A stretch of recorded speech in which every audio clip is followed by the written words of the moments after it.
À l'heure de pointe à Stockholm, c'est désormais masque obligatoire dans le métro. Une révolution dans ce pays qui l'a longtemps jugé inutile. Certains ont encore du mal à s'y faire. Je l'ai oublié, j'étais très en retard ce matin.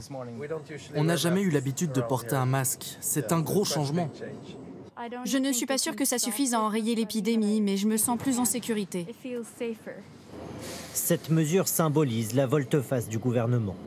La Suède n'a jamais confiné, elle avait misé sur l'immunité collective. Immunité loin d'être atteinte, 5% de la population a contracté le virus. En décembre, le nombre de décès a subitement explosé et le Premier ministre a changé de discours. Le fait que tant de gens soient morts est un échec, on ne peut pas le dire autrement. Aujourd'hui, la Suède a l'un des taux de contamination les plus élevés d'Europe et certains hôpitaux saturent.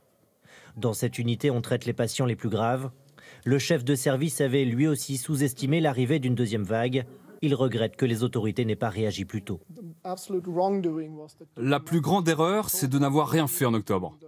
Et même d'avoir fait pire, en assouplissant les restrictions que nous avions, au lieu de les renforcer. Le gouvernement vient de voter une loi pour réduire le nombre de personnes dans les magasins. Mais pour l'instant, pas question de fermer les bars et les restaurants. Dans ce bistrot, ses habitués ne comprennent pas pourquoi la Suède devrait se caler sur les autres pays européens. C'est un jeu idiot. On est meilleur qu'en Belgique. On est meilleur qu'en France. La France est meilleure que nous. Ça ne m'intéresse pas. Mais dans les pays nordiques, la Suède fait figure d'exception. Elle compte 10 fois plus de décès qu'en Norvège et en Finlande. Dans la population, la colère monte. Et cela porte même un nom, la Coronascam, la honte du corona. On ressent de l'irritation et de la colère que le gouvernement ait fait si peu.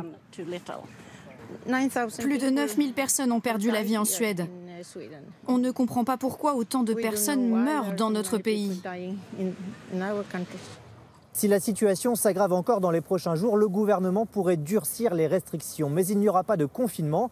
La Constitution ne le permet pas et le gouvernement se refuse toujours à la modifier.